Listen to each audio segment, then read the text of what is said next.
first things first, of course, I think everybody knows who you are by now, but it'd be lovely if you could introduce yourself, let us know what your background is in film and animation. Sure. My name is Tolga Akcayli. I'm a Vincentian filmmaker.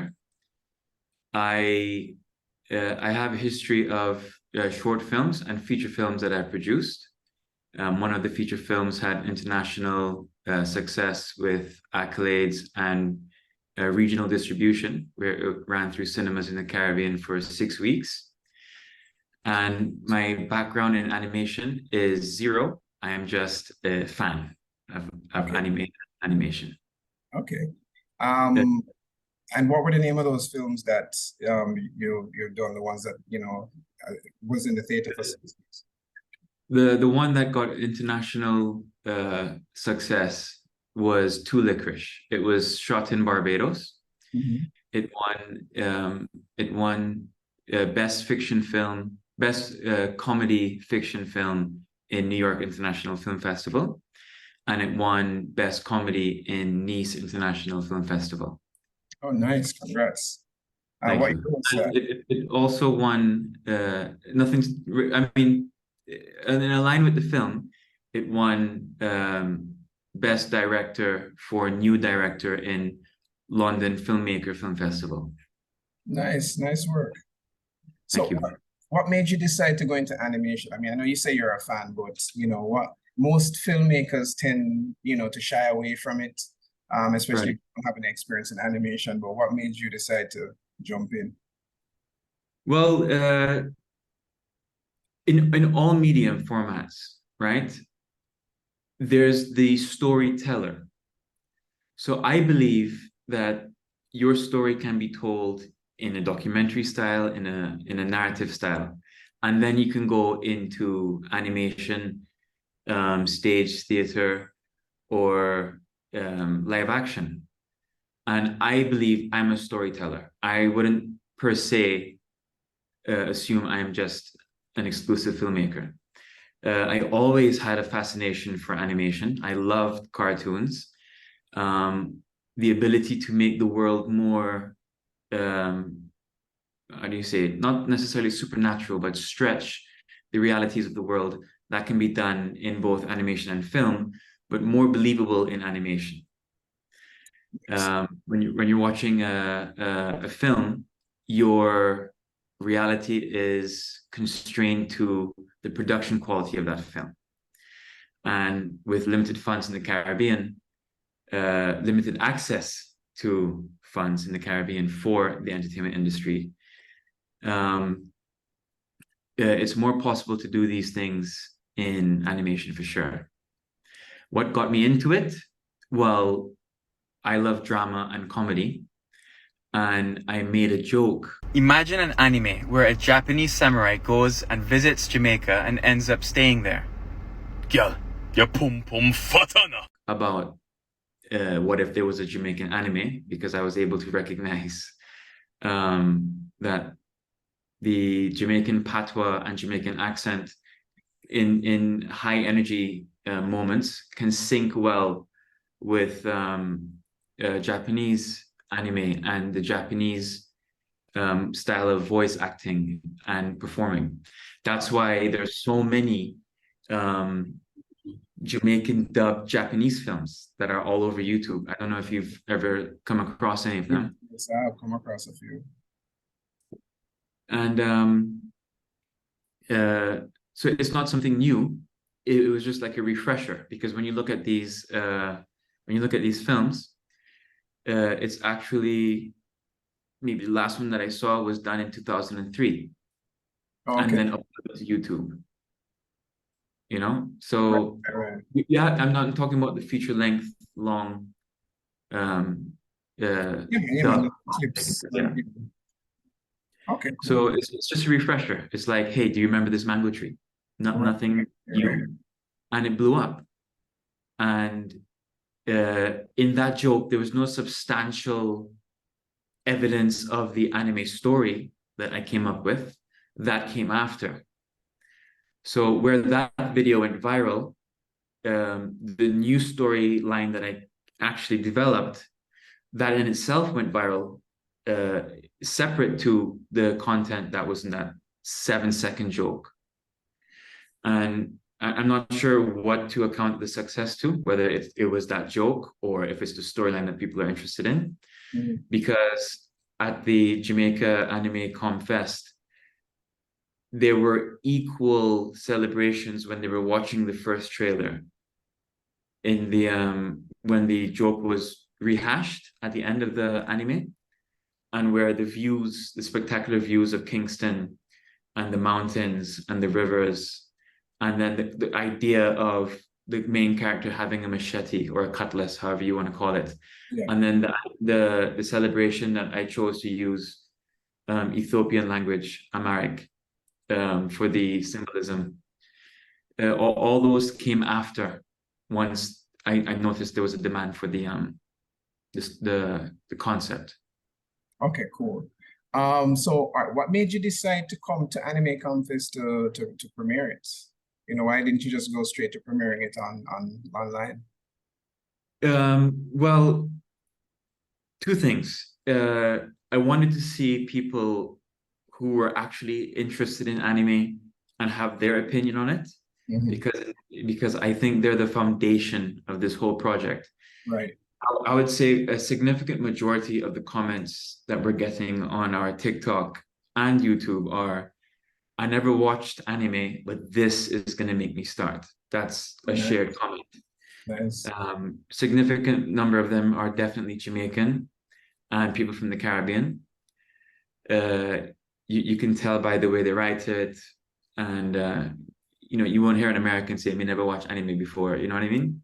Right. So although it captivated their interest, they know of anime, but they aren't anime fans, but they're seeing their own likeliness in anime format, and it's pulling their interest. Right. But this whole idea started because the anime fans said, "What a funny joke. This seems interesting." Okay, cool. And because I know what anime stories are about, they're very deep and meaningful and full of symbology and cultural references in terms of folklore, supernatural events, and so on. I went along that route with the story. So what exactly is the story? Tell us the story. Let me see. I'm not sure I have all the characters here, but it's basically, let me just double check. Okay, yeah, I do. All right, so Special Agent Gloxy,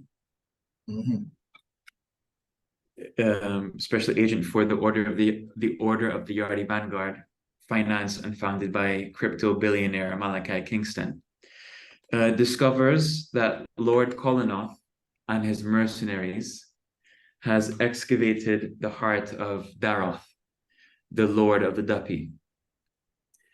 And Malakai Kingston finds out that this kid, Kaito, possesses the ability to destroy the Duppy, and recruits him to the Order of the Yardie Vanguard. During the Great Duppy War back in the 60s, this is kind of like a backstory that we're not going to be highlighting too much. Right. Kaito's grandfather, Shota, became entrapped when Daroth pushed him into the silk cotton tree portal that they had opened up to entrap all the Duppy. This silk cotton tree is located in the Blue Mountains. So he's trying to retake over Jamaica using the influence of Daroth. And it's up to the band of heroes to stop him. Then we have the first Duppy that we see in the trailer, Rolling Calf, along with several others that are already in design. Okay, great. And so is Jamaican culture big there in St. Vincent, or you're just a big fan of Jamaica, or, you know, how do you come about, you know, developing this story and developing or deciding to use Jamaica for this story? Was it Right, so more than that? You have different opinions when it comes to what you call it, geopolitics and nationalism. Of course, we are all our own individual country, but when it comes to Trinidad, Jamaica, I guess you could say Barbados too, because they have a huge influence in the Caribbean economy. These countries have such public power and influence over the rest of the Caribbean. The only existing freedom of movement and trade organization, which is the OECS, is made up of 8 member states and some in non-active member states. This is St. Lucia, St. Vincent, Grenada, Dominica, St. Kitts, etc. Their populations collectively are still significantly smaller than Trinidad and Jamaica. I keep telling people, St. Vincent's population is less of a Spanish town. And that doesn't mean that we don't have our own culture and our own traditions. But collectively, I believe West Indians are West Indians, or Caribbean people are Caribbean people. Sure, we have our own diversities, but when you compare the United States, a Texan and a New Yorker, they're all from America. But when you have the sub-states, Texas and New York or California, they're all very different. So we were long story short, we were, of course, heavily influenced by the music, the dance culture, the fashion of Jamaica. Our maxi vans that drive up and down, blasting Movado, blasting Vibes Cartel. I grew up on Sizzla. I grew up on TOK. That's who our musicians were. Right. As a school child in the Caribbean, the music videos, the fashion, t-shirt and fitted. That's what I grew up with. Right. I used to visit Jamaica annually because you guys had the 50-meter pool. I'm an Olympic swimmer for St. Vincent. Oh, okay. In order to get 50-meter pool times, we had to go to Jamaica. Well, we trained in hotel pools. Right. The biggest one at the time was maybe 20 feet, Yeah, man. No, I understand that because it's something actually similar happens in Jamaica, because in Montego Bay, the swimmers in Montego Bay have to train in hotel pools. Right. Coming to Kingston to come to the 50-meter pool exactly. That's where we used to go. Yeah, so I can definitely understand that. Right. And it's like I'm so tempted to ask you, since you made it to the Olympics to represent for St. Vincent, if they've considered getting a 50-meter pool, but that's kind of outside of the scope of this. But I mean, just to quickly answer, the prime minister that left office in 2002, I believe. Yeah. His residence had a 24-meter pool.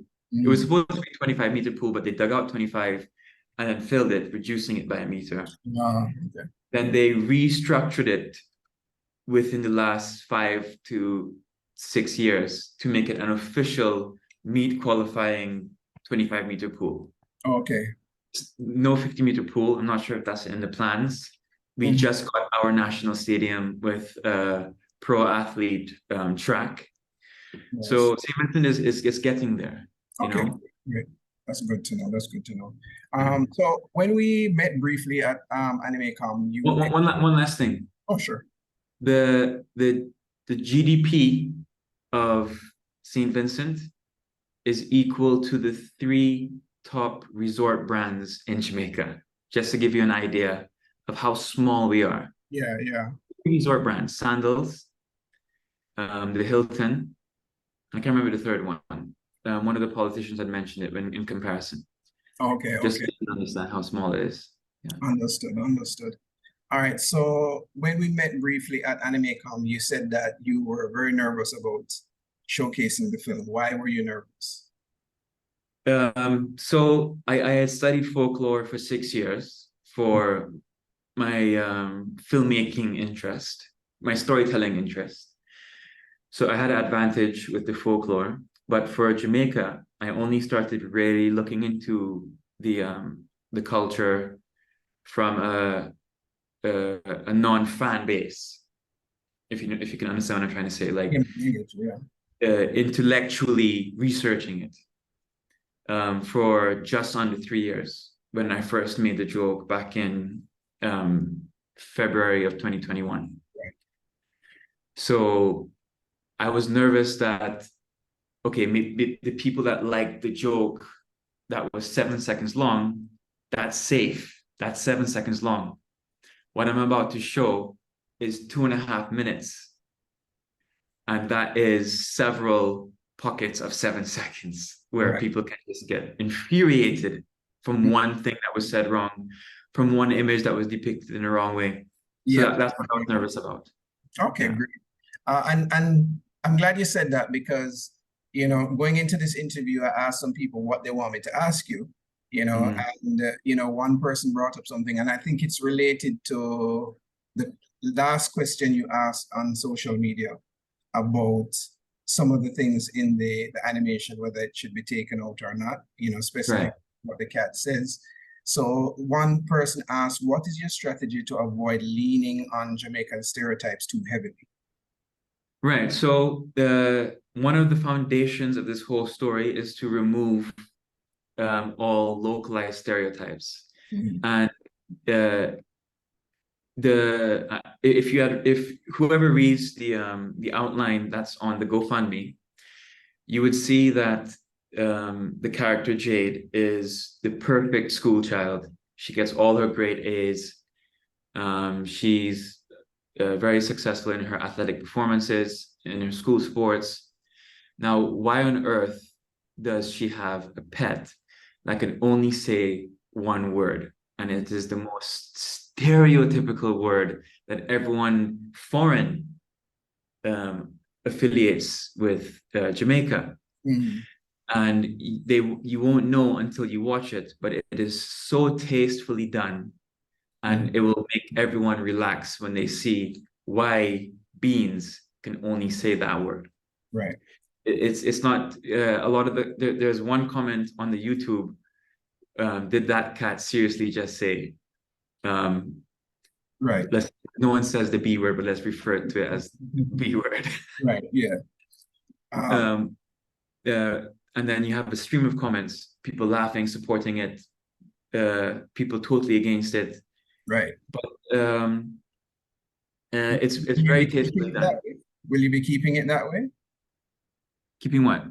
Keep as in, will the cat only be saying that, or will you? Yeah, absolutely, absolutely. Yeah, I only made the poll because it would be more dangerous for the product if it has if it does gain success, right? People can now demonize it and say, oh, this guy is focusing on stereotypes without even reading I don't know if you're going to have the episode made in anytime soon, but I think it would fall into the 4th episode when we see the origin of beans, the elemental mongoose. It explains how she got that word. Oh, okay. Yeah. So that's where the tastefulness comes in. Right. And again, when you watch Guardians of the Galaxy, the whole movie isn't about Groot. Right. So it's not going to be every 15 seconds you're hearing in the background, Bombo. You're not hearing that every 15 seconds. Right. It's Jade's sidekick. You're going to be hearing 90% Jade, and then Beans is going to pop up every now and again. Right. So it's not like if you know Guardians of the Galaxy or Pokemon, maybe not Pokemon because Pikachu has a strong influence in the show, right? But it's not going to be overwhelmingly present. Understood. And to be honest, when I had the discussion with the person who asked this question, I said to them, because they were very concerned about it, especially the cat being such a cute character. And, you know, I was saying to her, you know, hey, so who's the audience for this animation? You know, is it kids or is it adults? Because if it's adults, then, you know, the word's really not that big a deal. But then, you know, whether it's for adults or not, it will get into the hands of kids. And this character looking so cute, a parent might see it and go, oh, this cute little animation. Yeah, sure, I'll let my kid watch this. And then next thing you know, they hear their child say that word. And I was saying that, yeah, that's a very good point. But I did challenge her to say this, and I'll bring it up here just because I think it's fitting. I was saying to her that one of the things that I noticed with Jamaicans is that we are faced with stereotypes on a daily basis because stereotypes exist. And we perpetuate our own stereotypes. And we never get upset at it. Only time we get upset at it is when a foreigner points it out. You know, the perfect very common all around the world. Right. You know, and I was saying that the perfect example is our music videos. Our music videos tend to be quite violent, tend to be quite oriented around, you know, sex. And yes, sure, you do have your pockets of complaints about it, but the pockets of complaints are more of annoyance from a certain sect of society and, you know, embracement by another sect of society. When a foreigner comes and does a music video that is even mildly like ours, it becomes this big deal. Like, for example, when Chris Brown came to Jamaica, did a music video, and they showed one gun. They showed one gun in the music video, and it was this big uproar. You know, oh, you know, Chris Brown coming here and making the world think that all we are is about guns and da da da da da da. And it's like, have you seen our average music video? Like, they have like rifles and kind of things, etc. And I distinctly remember, I was outraged as well, right? But I distinctly remember asking a cousin of mine who, she's Jamaican by birth. No, she's Jamaican by parentage, right? She comes to Jamaica, right?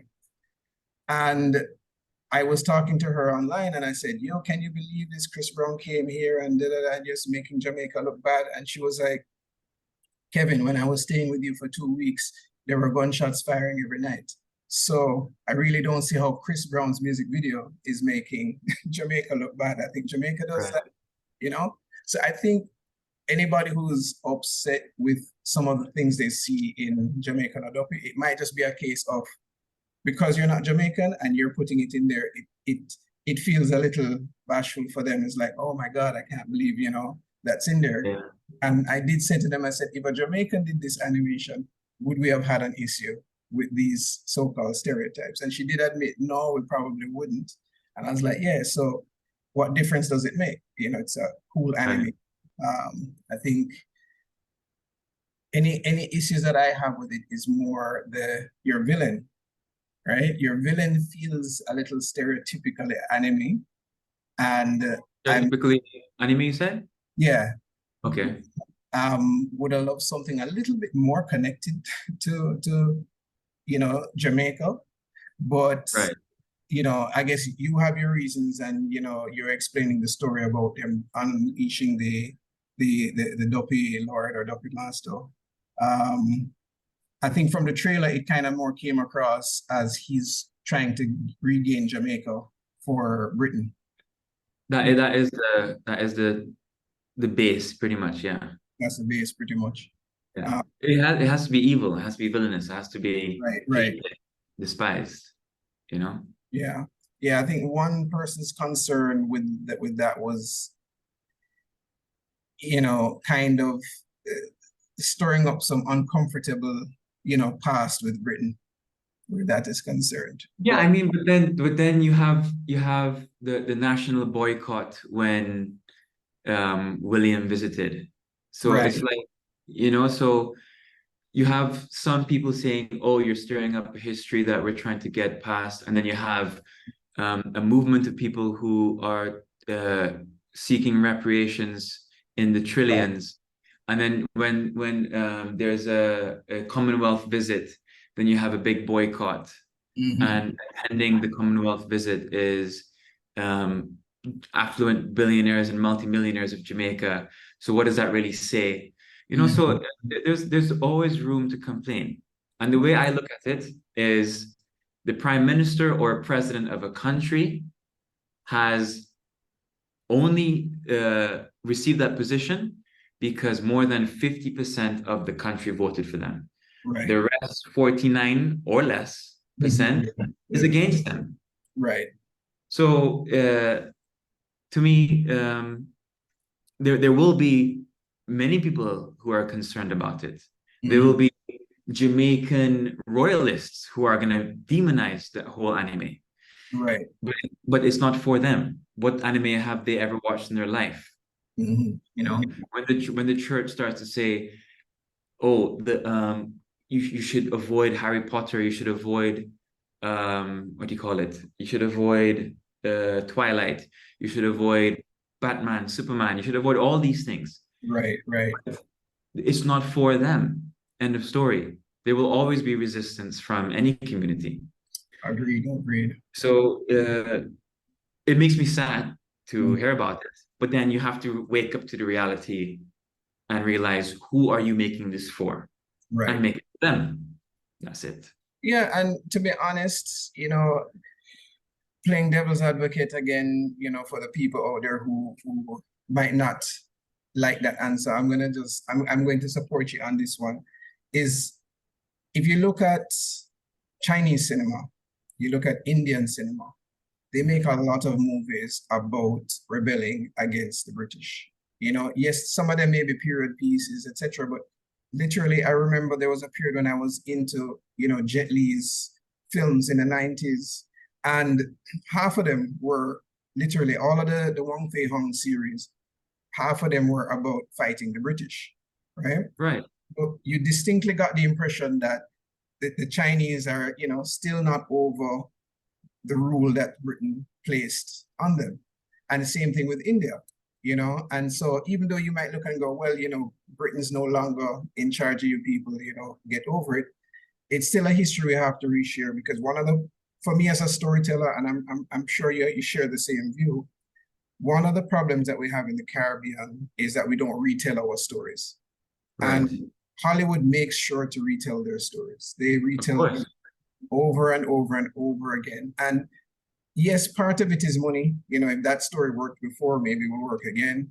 But I also think it's a way of them ensuring that the next generation appreciates their history, you know? Of course, absolutely. So, and we need to do the same thing. You know, we need to, even if we get over this thing completely, you never want people to forget that, hey, there was a point in time when this was a big problem. So don't forget it, because, you know, you don't want it to happen again, for sure. And it's key to preserve your stories. You know, not knowing your history is a very detrimental thing, in my opinion. You know. Yeah. Other question that was asked. But again, just to add to what you said. Yeah. Just 2 days ago, Jamaican Star, Jamaican Observer, Loop Caribbean, they all released Jamaica is seeking, I think 9 trillion or 900 billion. I think it's 9 trillion. Some insanely huge number. Right. In reparations. Right. So it's not like I'm bringing up something that people wanted to bury, or even a subgroup of people. Right. It's newspapers as recent as 2 days ago. Right.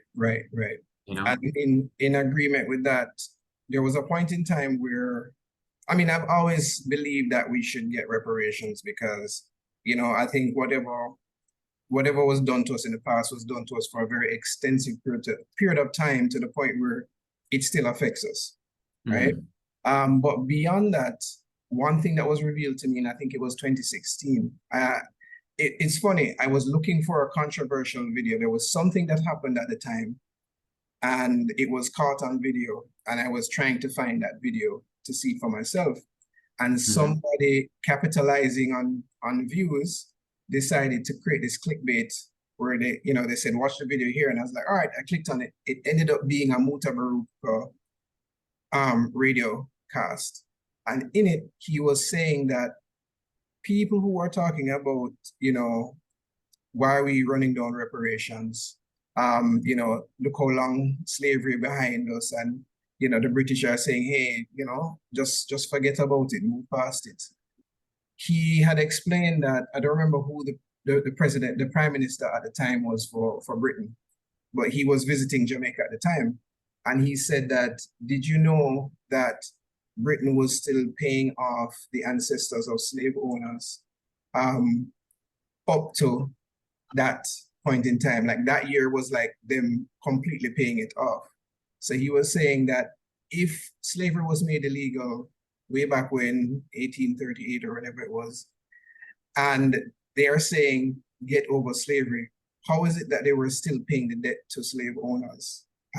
We call it slave owners, not ancestors, but their estate, right? Compensating them for the loss of slaves up to 2016. And it's like, they're not over it, so why should we get over it? And when I heard that, I was thinking, wow, there's a lot of things that we don't know that. Yeah, it's unspoken. Right. Haiti has been paying France up until the 1960s over Right. $45 billion. Sorry, yeah, 45 billion US dollars Right. And I think to buy their own freedom. and I feel like, I believe I heard that Sierra Leone was still paying them France up to recently as well. So, you know, things like that you look at and you go, well, you know, that makes sense. If you've abolished something, you've deemed something illegal, but people are still paying back, you know, the perpetrators of that illegal activity. That seems kind of strange, you know? If you're like, it doesn't make sense. Like it should have been, I don't know the economics of it, because I remember there was a devastation to one of the Caribbean islands. And had a hard time processing supplies that were sent as resuscitation and rehabilitation supplies for the communities that were distraught. Right. And the reason why they were having problems is because you had supermarket chains that were saying, hey, we paid immense amounts of taxation and import duties on our product. You're now going to relieve hundreds of people, and then we're going to have dead stock. And then they blocked 80% of the supplies from entering the country. Wow. So the economics is something that needs to be revisited, because you have one case where there's a disaster, and then another case where people are saying, okay, if you're going to allow those supplies in, you owe us money for our dead stock. So now you're not dealing with groceries, you're dealing with people's lives and families and communities and generational wealth. How can you compare that to supplies? You can't. Right. But the groceries can do it, and now they're doing the same. Well, they have been doing the same thing with people. But then on another scale, you have a natural disaster, for example, the Maui fires that's going on now, where thousands of properties are being burned to the crisp, and then insurance companies saying it does not qualify because it's a natural or a phenomenon that's not in our contract that you signed. Right. So why is it that insurance companies can do that, yet it wasn't possible that now that it's illegal, you've lost your opportunity. You've had years of running a plantation. Right. Enjoy that. Enjoy that, you sick mental case. But no, they were so greedy that they wanted their what you call it? Repayments. Reimbursements, repayments. It doesn't make any sense. So to me, it just sounds like it just sounds unfair, and whoever says whatever is how it goes. The insurance can say one thing, a slave owner plantation can say one thing, and the bottom line is it's unfair. Okay, great. All right, so therefore your villain is an appropriate villain because he still represents. My villain is my villain for sure. Okay, cool. I only made him this handsome to make people confused about their what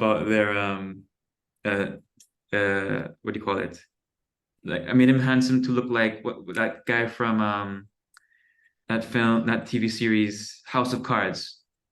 Oh, okay. Also, Cards. Uh, Spacey. Kevin Spacey. Mhm. He's doing evil, such evil. It's not the same. Like House of Yeah, yeah, Cards yeah. No, make you question yourself. But here's this guy that you're rooting for who's so evil. right, right. And then again, not like this, but you have the Joker that Joaquin Phoenix played. He stirs up anarchy, but you're rooting for him. Mhm, You know what mhm. I mean? It's not the same with this. I'm just referring to him being good looking.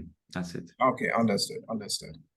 Will you be recruiting Jamaican writers to, flesh out the series, to get right out? 100%. Yeah. We have two Jamaican writers that I'm working with. Okay, I'll be mentioning their name fully uh once they've fully done their part. okay, Um, like yesterday, I posted what I'm trying to say now is yesterday I posted a character concept for one of our characters that were written in the story, a River Muma, absolutely stunning images that were created by someone who was an artist. I mean, maybe they are an artist, but apparently they used AI image generation. right, But I paid them money for original right, right, right. concept. I could have gone and used AI. I mean, sure, you can know how to prompt certain things from AI. It's a big curve. So whatever, Right, right. if he had told me up front, hey, I'm going to use AI to generate some things, and I'll explain all the elements as to why, and here's how I'm going to do it. I'm going to feed in, okay, I want dreadlocks. I want them 1 meter long. I want the ends of the dreadlocks to have the appearance of coral. If he had explained that to me and not say, I'm going to design you something, Mhm, mhm. it would have been an issue. So we had a little bit of a fight. So I'm Under- being cautious of who I'm releasing to the public as Right, affiliated with the work before just dropping it.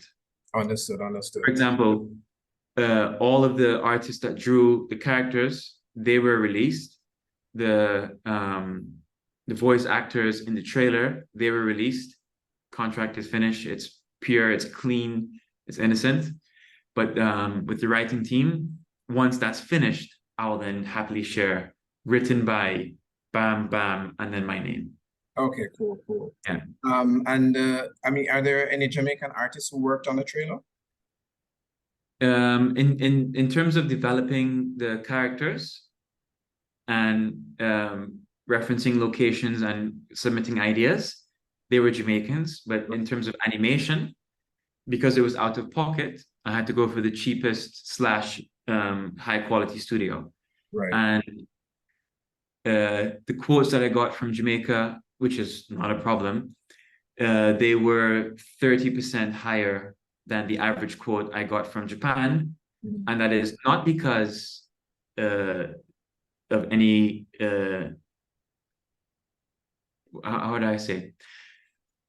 Japan has so many studios and the competition is so rigid that they have to be Right, competitive with their pricing.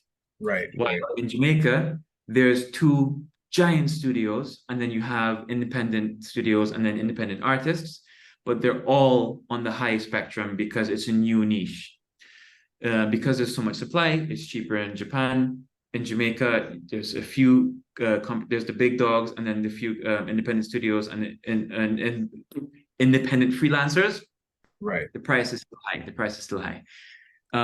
I will 100% be going to a Jamaican animation company if the GoFundMe gets the funding that it needs. If somebody comes and goes, hey, Tolga, we want you and your Jamaican team to come and work for this blah, blah, blah studio, I have no choice but to go with that studio. Yeah. But if we're raising the funds independently, 100% going to Jamaica. Okay, cool, cool. Yeah. That We just have to see how it goes. okay, great. The backgrounds were done by Japanese as well? So it was a compilation of photographers that submitted the imagery, and then they were sent to Japanese studios. That's why it's like breathtakingly anime Kingston, breathtakingly anime Blue Mountains. Yeah, man, those backgrounds blew my mind. Yeah. Saw that, I was like, wow, nice. Yeah, 100% Japanese. Nice, very nice. And you'll be building out the whole series with the two writers that you have. 2 additional writers. Yeah, it's 3 of us. Okay, cool. Yeah. So, what I think is the reason behind why this project is so successful, and it's probably a strategy I'm going to borrow for myself as well. But I think one, like you said, there's a huge anime community in Jamaica, and of course, they've never seen a Jamaican anime before, so just the idea of it is pretty cool. Also, the joke, I think the joke was the spark, you know? Yeah, because it was supposed to be just a joke. I made hundreds of jokes, and then it only ignited interest when I noticed all my other jokes had comments of, "You're wasting time. Where's the Jamaican anime?" So Right. So yeah, so that's the thing. I think that joke was a spark, and I think people's love for anime is like the how can I put it? I guess it's like the engine, so to speak, maybe, or something like that. But I think what the fuel was, or what really kept things really going, and what's definitely, in my opinion, guaranteeing the success is the fact that on social media, you ask people's opinion about, hey, what do you think we should be doing with this character? What do you think about this character, etc. And so because you involve them in the process, they feel like a stakeholder. And so you come and you say, hey, I'm premiering it at AnimeCom.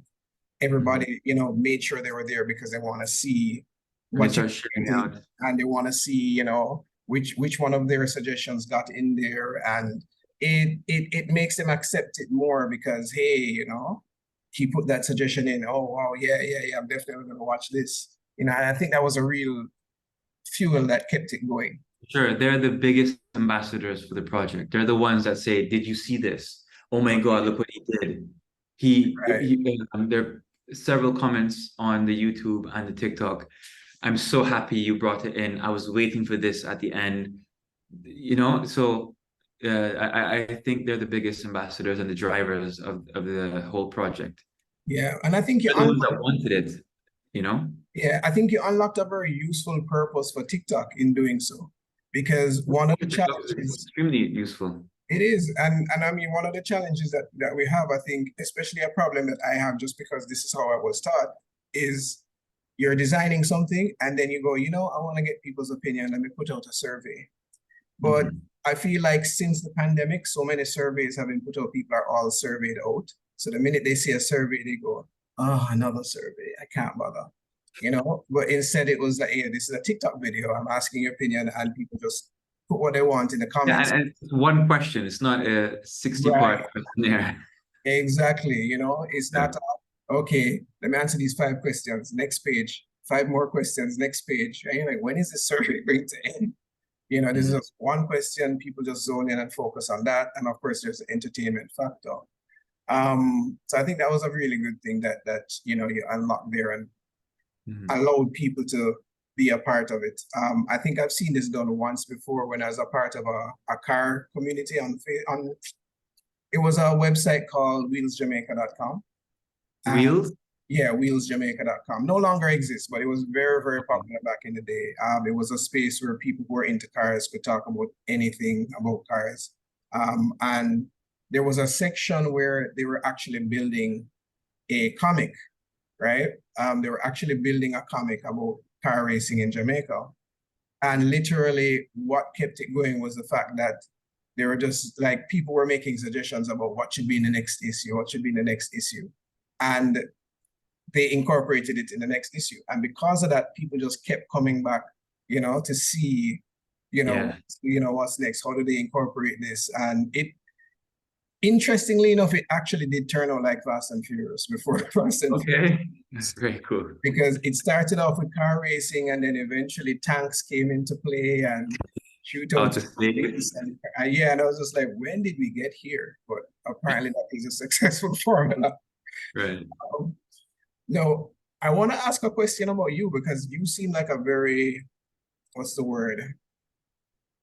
Like you seem very quiet and humble, but then at the same time on your TikTok, you're this character. You know, like what are you like in real life? Because you seem very, like meeting you, I was just like, okay, this guy is the big character that I see on TikTok going, you know, you're boom boom fatana. You know, Yeah, when you're in the comfort of your own office or your own, when you're in the car, Mhm. it's different from your personality. Yeah. That is my personality. My close friends and my family get to spend time with that TikTok character. That's who I am. But in public, I'm very shy. I'm very shy. Put me in a room where I know you won't be annoyed by me, like filter out all the people that are going to be annoyed. That's going to suppress my inner real personality. I'll be exactly as you see on TikTok. But if I'm self-conscious when I know that the person in the back there made a face because he doesn't like that I'm making this and that joke or saying this and that, when the 90% of the people in the room enjoy it. So that one person affects me. So I I just put on this guard in public. No, man, I totally understand. I totally understand. Because I mean, I don't even know how to describe myself anymore because when I tell people I'm an introvert, they don't believe me. But Right. for me, it's like you said, the one person in the room will bother me. You know, Yeah, of if course. I don't show it, I'm literally going home and thinking about what that one person said or how that one person felt. And Mhm. it takes a while to filter that out of my system, you know, because if I feel like this person feels annoyed or whatever, like I almost feel like, you know, apologizing to them. But, you know, I don't because I'm like, I know they're not going to care. So it doesn't really Yeah. matter. It shouldn't even matter what this one person thinks, but it Yeah, bothers yeah. me. It affects. It affects. Right. And sometimes it's even draining, to be honest, you It know. is. Even Yeah. just going out and interacting with the room, even if everybody enjoys, you know, my interactions with them, it can Mhm. still be draining. Like I'll go home, I'm like, all right, I'm tired, I want to sleep now. Because I had to put out all of that effort. But you know, I completely understand. Mhm. Um, so what's next really? Because I figure this crowdfund is going to be funding the full episode, or is it the manga that is going to be funding? 120,000 US dollars is for both the manga and the pilot episode. Okay, cool, cool. The first $40,000 is going to go towards the manga, and the intro theme of Mhm. the anime. So animated 1.5 minutes. When the animes usually start, you have that the intro theme, and then the characters walking and the introductions and all that stuff. And that's the first 40, and the next 80 is towards the actual pilot. Okay, cool. And then after that, the manga is going to be available for sale, and as long as there's an income stream, we'll be able to move on to the next and to the next and to the next, depending on how a studio can come and be like, yo, forget about all that. Here's your cash. Boom, make the whole thing. So, Or we can go the grassroots way, that's the original plan. mhm. Okay, so um, are you going to be, will the animation itself be available for free, basically as a marketing tool for the manga? Mhm. 100%. Oh, okay, okay, okay. Because I was wondering if you're going to go around to film markets to try and sell the animation, but using the No, animation to market the manga is a great idea. that's Uh, that's the idea. okay, awesome. So it's going to be available on YouTube. Um, I'm going to speak with uh, bigger platforms that kind of make it more of a um, YouTube seems so easily accessible. Mm-hmm. So I'm going to make it available for free. There's free animes that you can watch on Crunchyroll. Oh, yes, yes, yes. Sign in. There's there's a Peacock, you know Peacock, Yes, I know Peacock, yeah. right? There's you can sign in for free. I'm gonna make it available on those platforms so that there's more value rather than watching a YouTube video. Understood, understood. You know, Is it keep so with Peacock, is it available in the Caribbean? I've never tried, but I know there's some platforms where not available in it. you if you the same way you can get an iTunes account based in the US and run it in the Caribbean, it's possible. Okay. I've seen Peacock without VPN in St. Vincent. I'm not sure if there's some specific block in Jamaica. Right, right. It's accessible for sure. Like any cable TV network, I know Flow and MultiChoice TV and Direct TV have recently, in the last 5 years, started focusing on Latin America / Caribbean based advertising.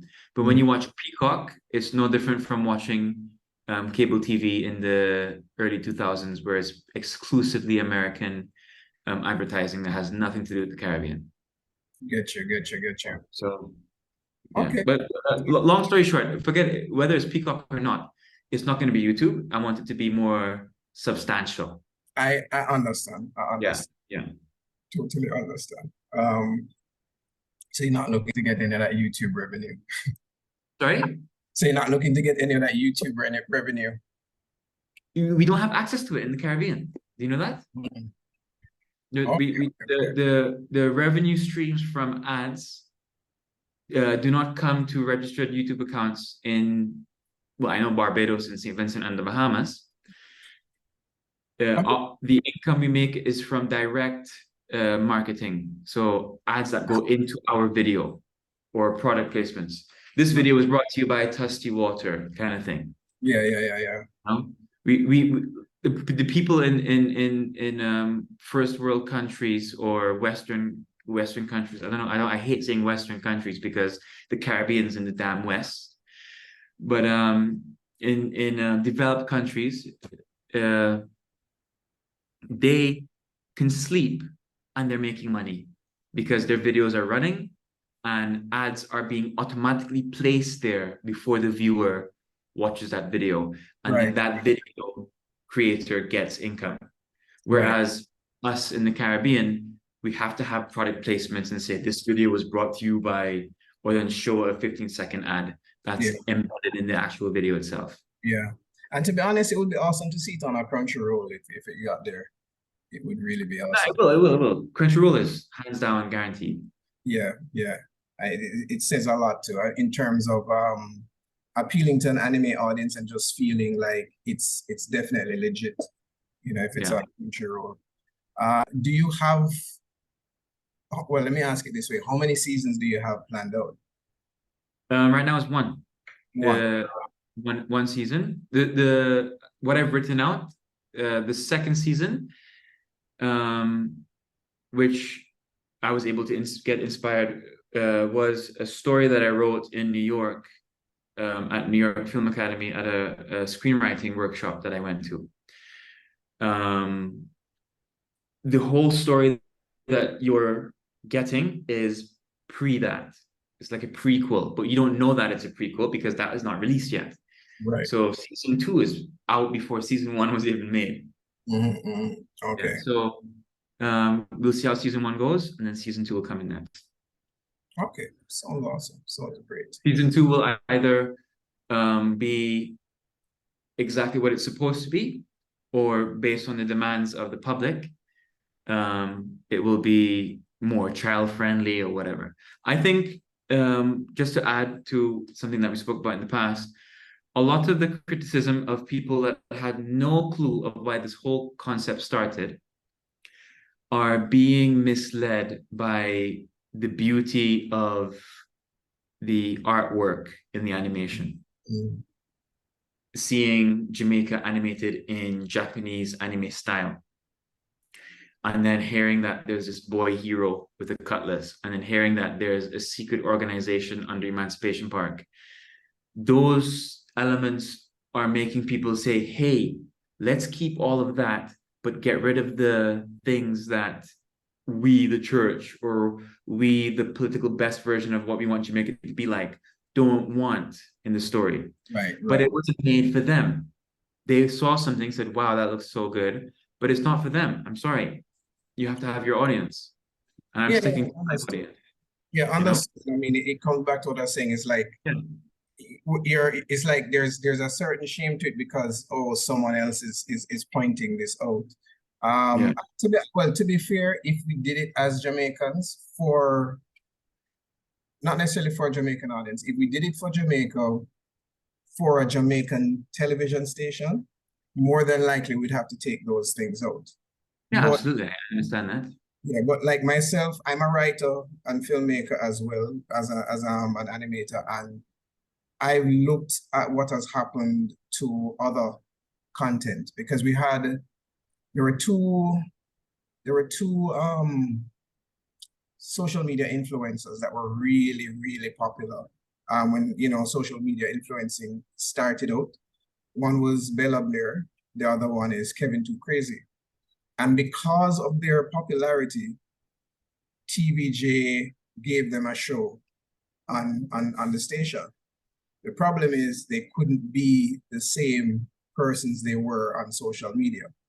And then they lost their audience. And then they lost their audience.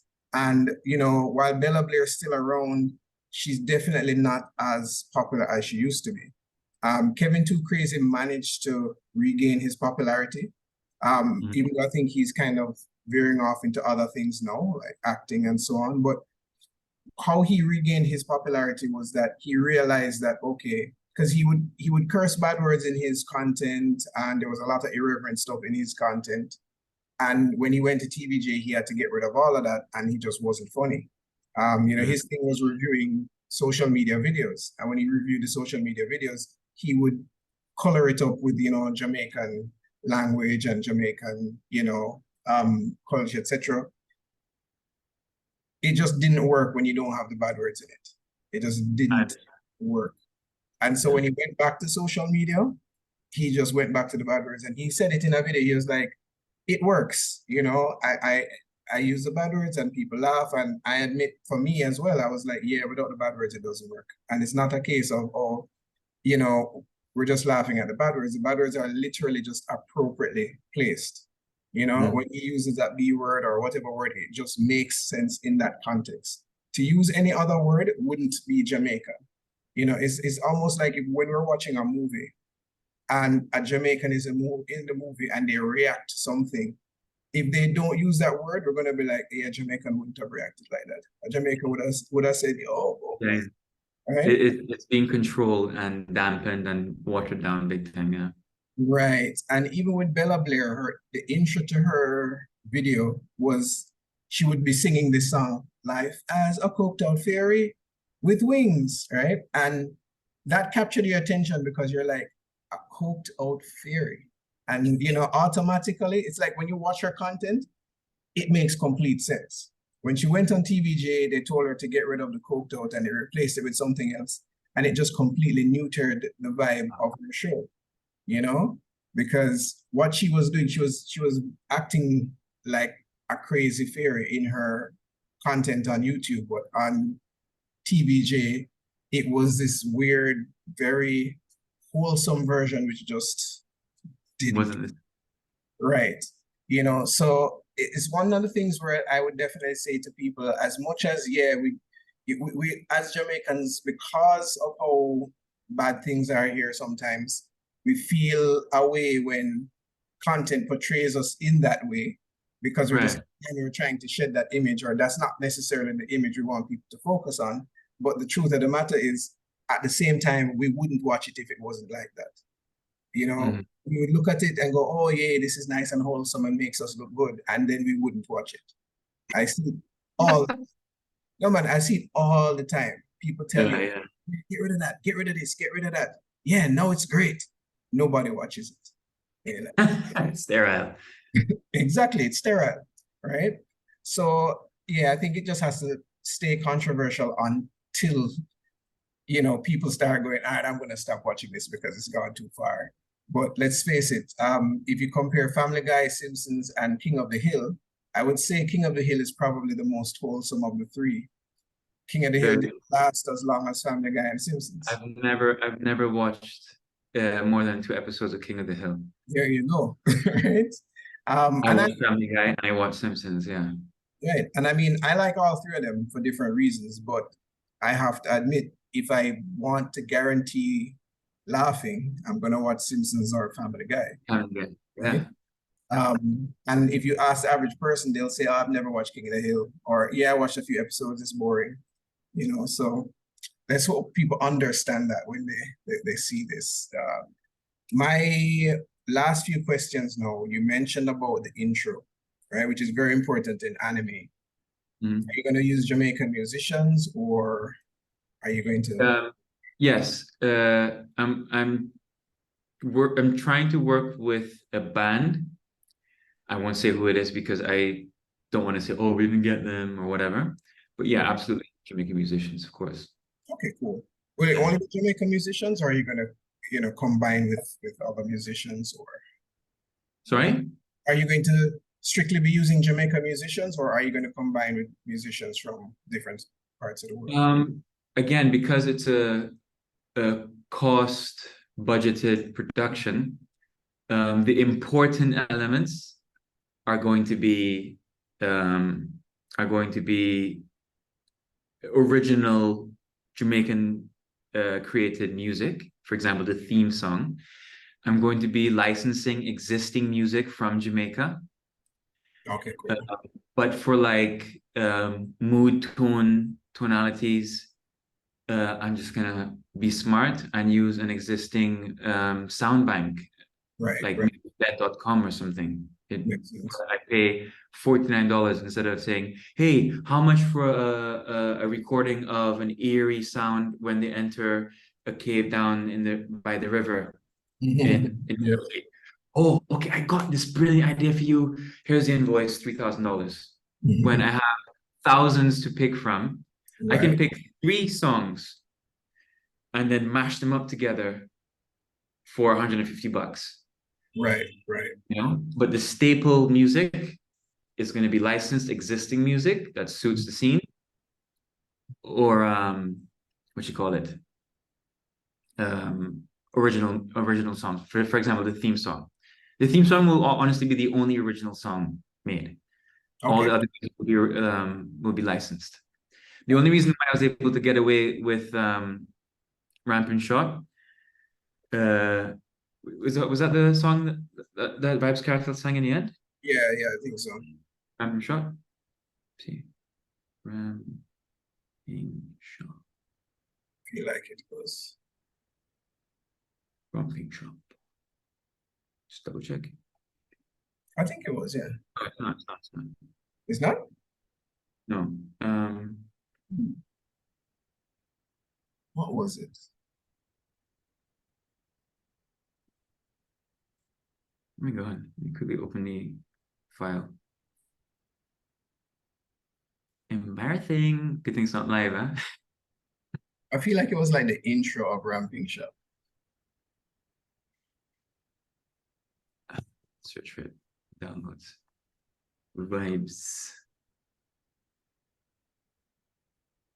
Or just bring up the video and skip to the end. Yeah, I have to load the Final Cut Pro.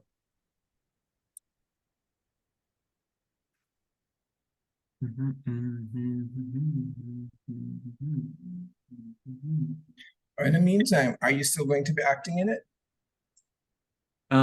So the guy that I'm only acting as is 2. I'll be Daroth and I'll be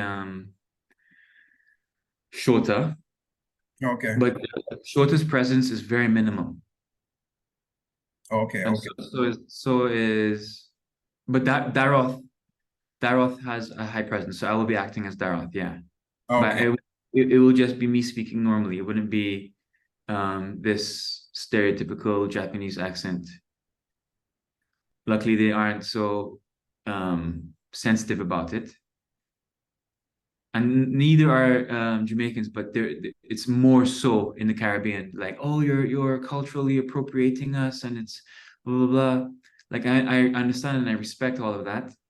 That's why I'm not doing it myself. I'm Right. doing a stereotype of a Japanese. I totally understand. And what about Jamaican actors? Every single person in the anime that you watched, they're all 100% Jamaican. Awesome, awesome. Yeah.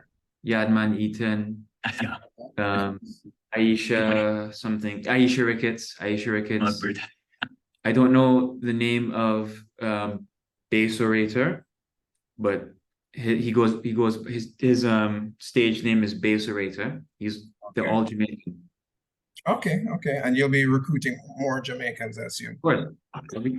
All Jamaican characters are going to be voiced by Jamaicans. There's no question about that. It's not going to be like Sebastian the Crab.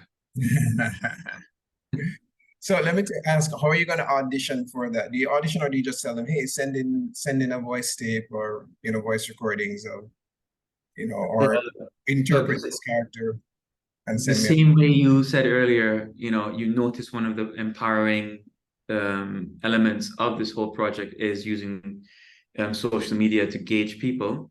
I'm 100% going to be making a video, and I'm going to say you have to submit a video recording, and you can submit it directly, and then you can also post it for your your TikTok, and I'll be able to have people collect likes, and the person that gets the most likes will have an automatic guarantee, and all these very marketable strategies.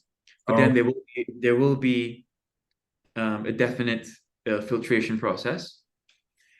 You submit, everyone will have access to the character sheets, the expressions, the characters' personalities, and then they themselves have to submit 1, 2, or 3 interpretations of how that character should sound. They're going to be reviewed. They're going to have a script for emotions. Okay, cool. Well, hopefully I've done acting before with my films, so I have an idea of how the process should be. Right. All right. I had a company reach out to me a long time ago when it was just a joke, and I didn't even think about aligning the script that I wrote into making a prequel to that. They had reached out to me saying, hey, everyone wants to be a voice actor. Let's manage your voice acting. And I still have their contact on my Instagram, and I'll hire them I'll work with them to get the voice recordings managed, submissions managed. Okay. And what about people sending in, like a voice reel to you? Would you consider those as well, or only through that competition process or that voting process? Well, I mean, to be honest with you, despite, like, I make this joke, if everybody that said, I want to be a voice actor paid $5, we would be making episode 4 by now because of the amount of interest we're getting, right? But not one of them, maybe 2 most, actually submitted a voice recording saying, hey, I want to be this character and this is my voice. They all just say, hey, I want to voice act, and their qualification is, I'm Jamaican. I know you are, so is everybody else who wants to do it. That's not a qualification. Jamaican, you have to be Jamaican. Don't tell me you are Jamaican, right? As if it make you different from anyone else, because I'm not looking for anyone else. So that it really bothers me when they use that as a qualifying. No, I understand. I get people messaging me all the time. Hey, I want to be a voice actor, and can put me in something. And I'm like, all right, cool. Send me a voice reel so I can hear the different characters you have. Oh, I don't have it. And I'm like, oh, well, all right. How do I, like, don't know how to navigate. I mean, maybe I could set up a session, but then I'm gonna have to set up a session for the 100 other people that do the same thing. Versus you send me something I can listen to and I can go, wow, okay, let me give this person a call back. or yeah, they don't sound that great. But yeah, literally they don't have a reel, and it's like, what, how are you expecting this to work?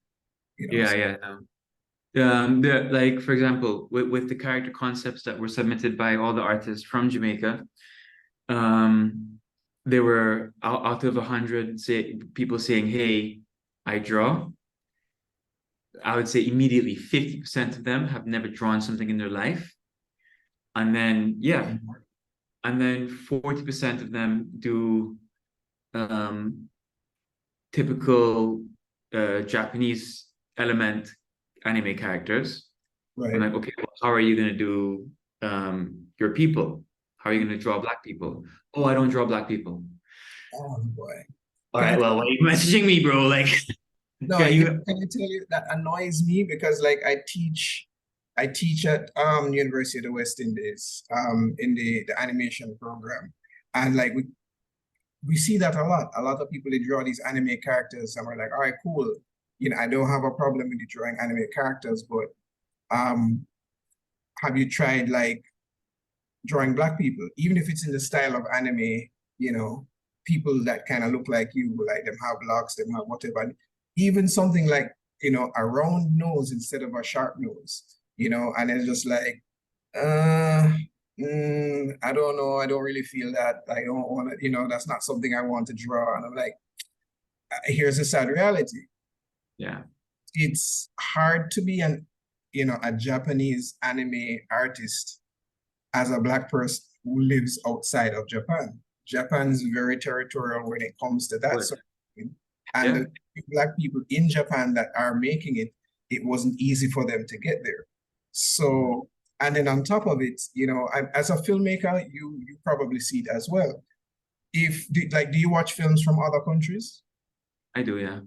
And when you watch films from other countries, you're kind of expecting to see their culture, their visuals, that sort of thing. You don't go and watch an African movie or an Indian movie or Pakistani movie expecting to see New York and, some Mission Impossible type plot. You're kind of hoping that I'm going to see a story relevant to Them, yeah.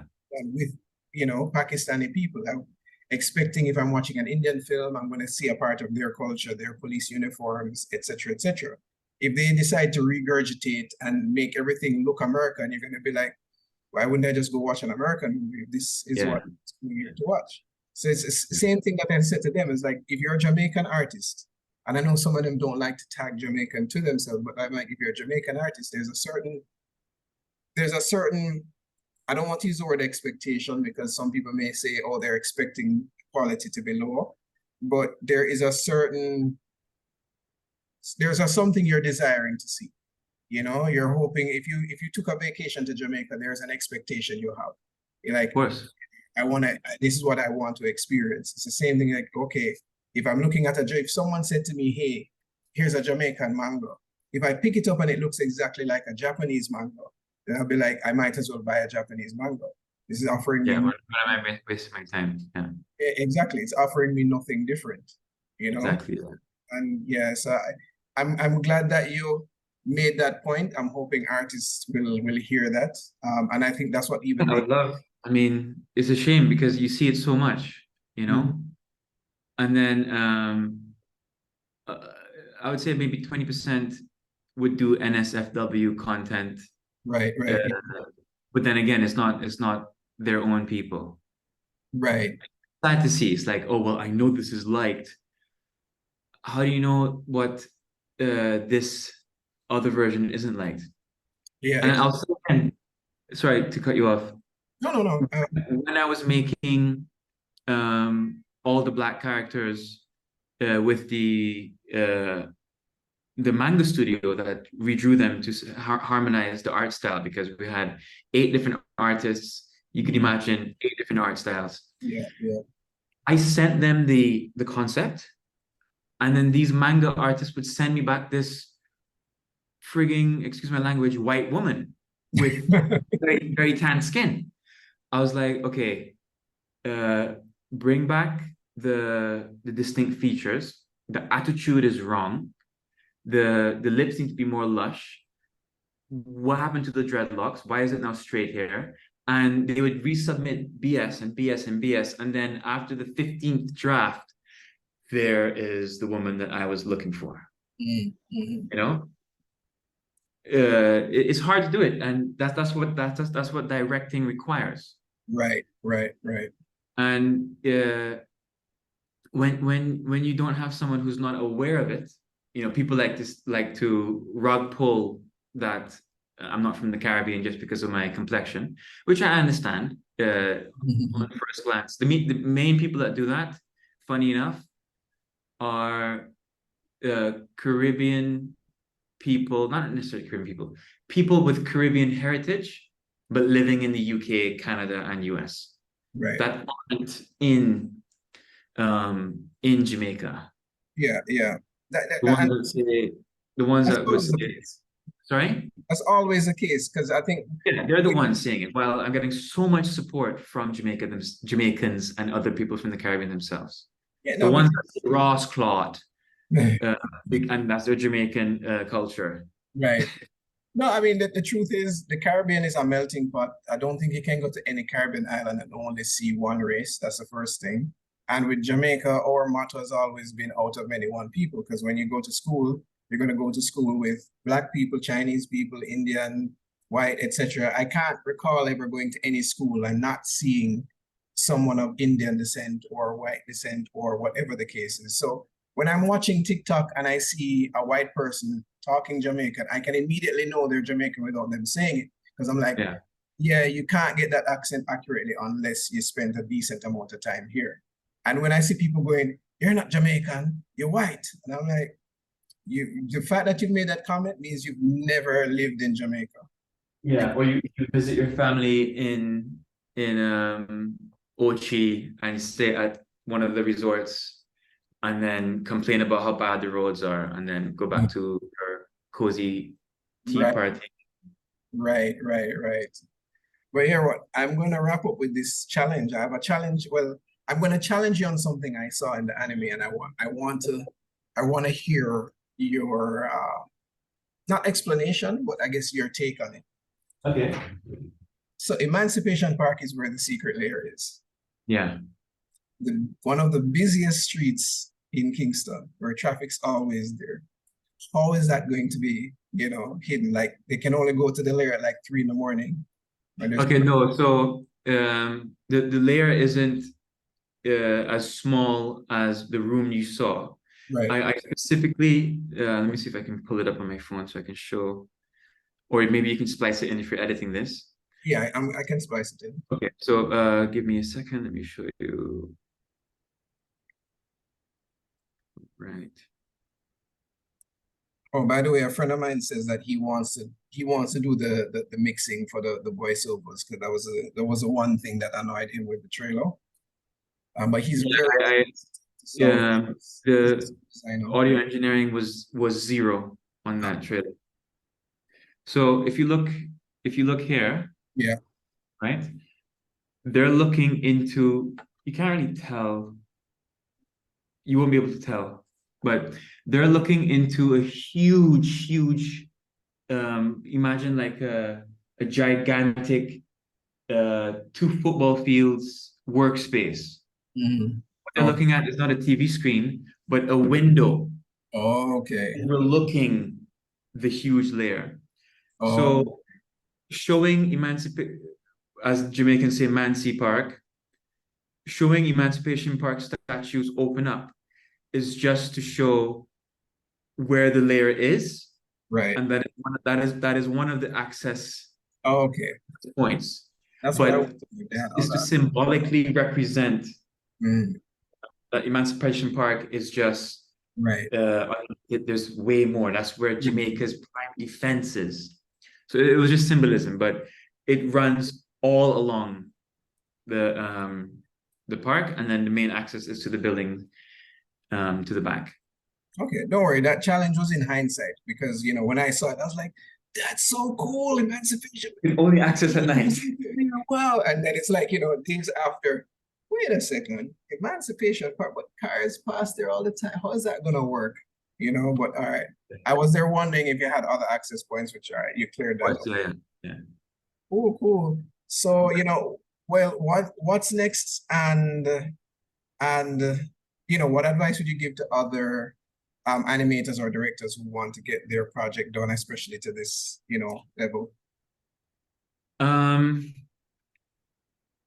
And have no level may not necessarily mean, you know, the aesthetic. It may also just mean level of you know, success people actually, you know, rooting for it. Okay, so one advice I would have for manga artists and animators is I'll have two, and it applies to both of them.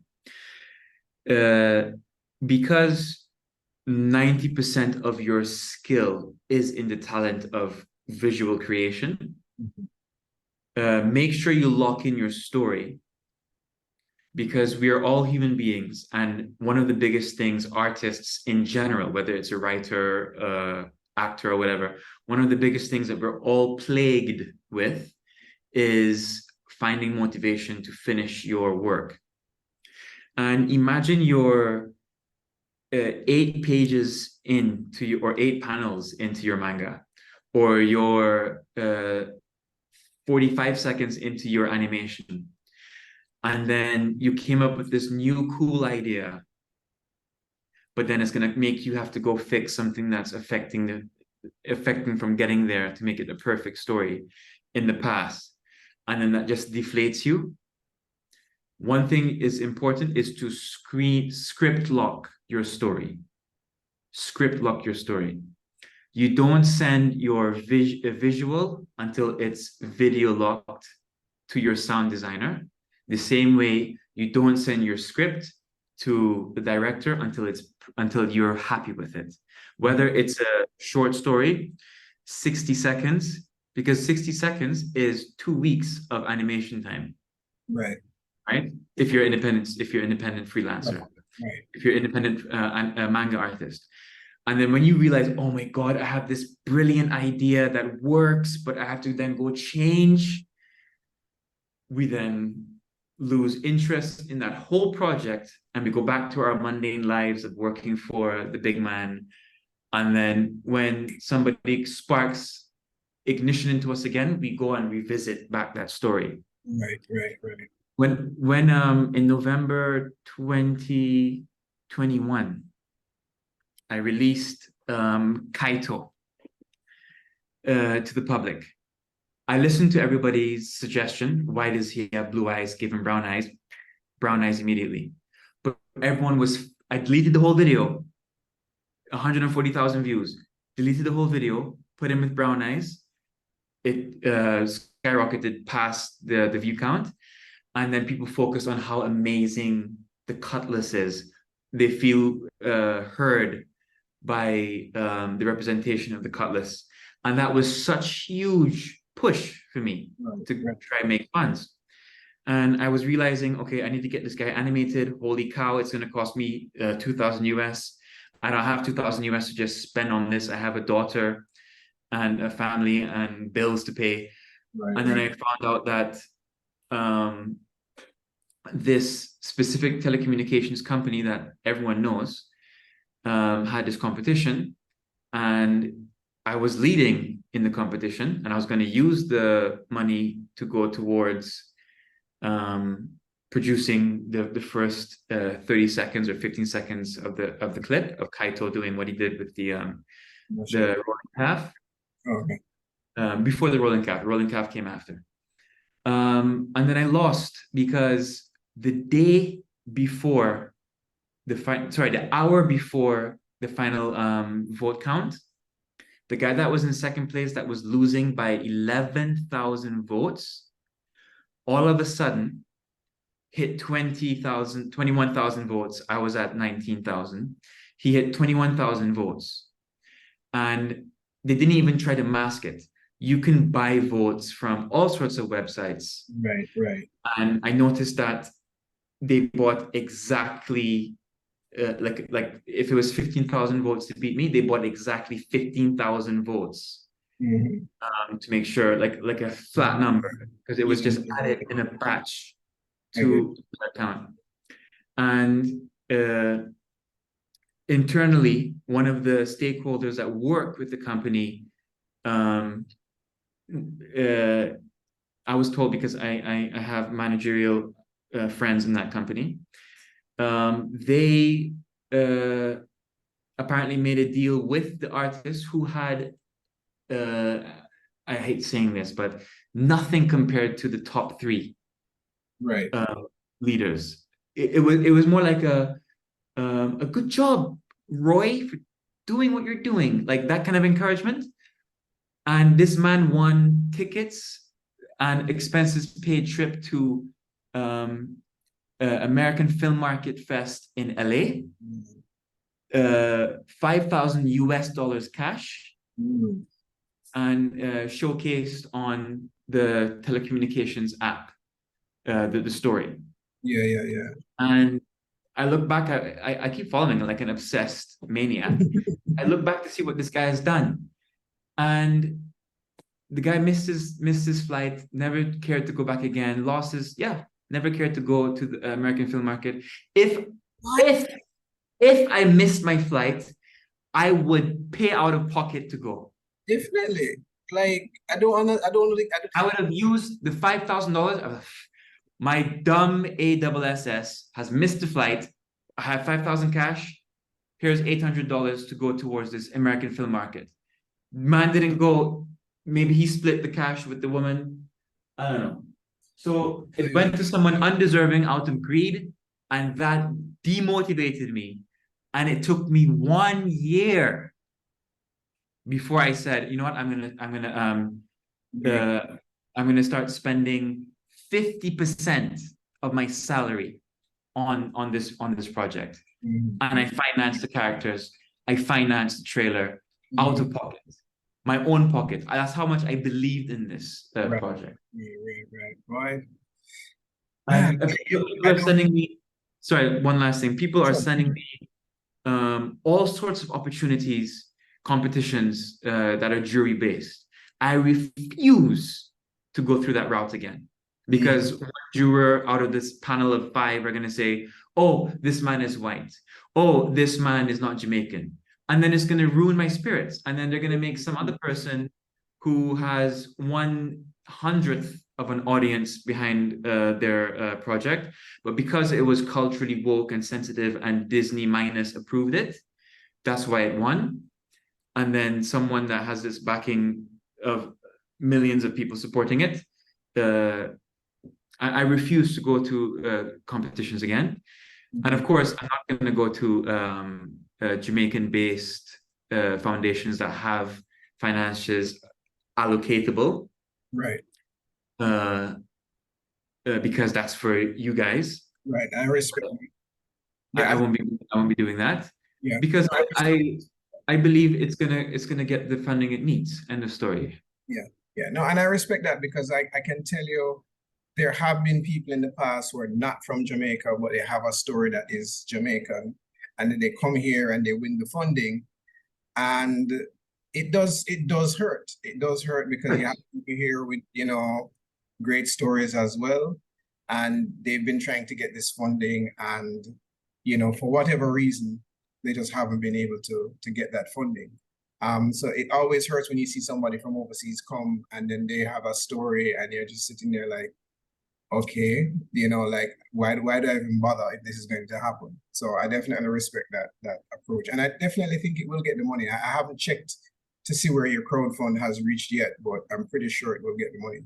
People are still about $3,345. Okay. But I was told, because GoFundMe, actually the team at GoFundMe, funny enough, I don't know if they're like this with everybody, maybe they are, but they personally have reached out to me and showed how excited they are about the project. And they told me not to be discouraged. Not like copy and paste, like they're literally talking about it. Oh, okay, nice. It feels real. I can tell when something is copy and pasted. Right. I'm in the marketing industry, so I can tell when something's automated or copy paste and when it's authentic. And they said not to be discouraged, that to try push for more marketing ideas that can help generate interest Right. in November, December, because that's when people have settled. They're all back from their summer vacations. Their kids are back in school, right. and they have disposable income ready to Makes give sense. out to charities, organizations. What do you call it? Ideas like this, concepts like this. So they said they're confident that I'll be able to at least finance the manga in November. Okay. That's good. That's good news. And then I have then I'm giving it up until the end of September before I start approaching big corporations that can sponsor. We can include sponsorship in the anime. Drop in a bottle of Coke, drop in a bottle of this, Right. feature this toilet paper over that toilet paper. Who knows? Right. And I mean, if it appeals to you, you can look for ACP funding. There's usually a lot of EU funding around. ACP stands for Africa, Caribbean, and Pacific, and Right. you don't have to. It usually requires you to like partner with another country in the ACP, but it's not like you have to partner between Caribbean and Africa or Caribbean and Pacific. It can be Caribbean as well. Right. St. Vincent and Jamaica would qualify for such funding. You just have to then look up and see whether or not that the funding cycle has started again and that sort of thing, just as an option to help supplement. Right. Okay. I'll write that down for sure. ACP. ACP stands for Africa, Caribbean, and Pacific. Okay. Yeah, and I from what I've heard, not a lot of Caribbean people apply for these funds, and they do want more people from the Caribbean to apply for them. So Okay. try it out. Yeah, and by that time I'll be able to be more confident in applying for all these international grants because I will have a name, a Jamaican name, so no one can continue to challenge me as not being Jamaican. Because all it really is I have the concept. Right. Then the two other writers, one is strictly on cultural references and dialogue. Oh, okay, cool. They're basically translating it, not only translating the accent and patois, but a Jamaican wouldn't say this, so let's reapproach. Okay, nice. Okay? Nice. And then the other one, she's female. She's going to solidify the female characters' behaviors. Oh, nice. And their dialogue. So I'm not just throwing together some gigantic culture vulture scheme. I have the concept, cultural references, and female empowerment. Okay, cool. Well, I'm all for it. Congratulations again on getting this far with the project. Thank you. A very important step. And I'm wishing you all the best for your crowdfund for sure, because I definitely want to see this happen. And I'll definitely end by saying you're an inspiration. I have projects I want to get off the ground, and I think I've taken too long to really pull the trigger. So I need to pull the trigger now and get moving. And I will definitely be borrowing some of the strategies that I've seen you use. Yeah, of course. It's available in public, so go ahead. Thank you for taking the time to ask all these wonderful questions and for relaying all the concerns and questions of the public. And I hope my answers provide them some sort of closure, whether it is to completely avoid it or give it a second chance. Right. Yes. My hope is the same. I hope that the persons are satisfied with the questions I've asked and how I've asked them. I know there's some people probably say, "Hey, why never ask him this? Why never ask him that?" But I'm always available to answer it. Right. They can ask you directly. And yeah, I actually been trying to get this interview with you for a year or more because I did message you on TikTok, but didn't get a message back. And I figured either either you I release it or you know, you just didn't want to release information yet. Because I know yeah, some I up until May, the story was still being processed. So if I had done an interview in the past, it would be all revolving around your ting ting fatana. So it would have been way too premature for sure. Understood, understood. Which I figured it was the case. I figured it was like, Yeah. maybe because you struck me as the type of person who's like, yeah, I don't want to release anything until I have something ready to show. So Yeah, I'm a big fan of anime, so you know, or any kind of TV series. So stick to spoilers. Like I hate spoilers, so I wouldn't release them, you know? okay, cool. And I again, the trailer, I could have just told you the whole thing, and then you'd have, oh yeah. I know this was coming. I know this was coming. Yeah, no, this interview happened at the appropriate time, I think. Yeah. So thank you for taking the time also Yeah, again. no problem. Thank you for giving me the interview. All Of right. course. I Okay. let you have the rest of your day. Thank you. Okay. All Bye, right, man. man. Take care. Take it easy. You too.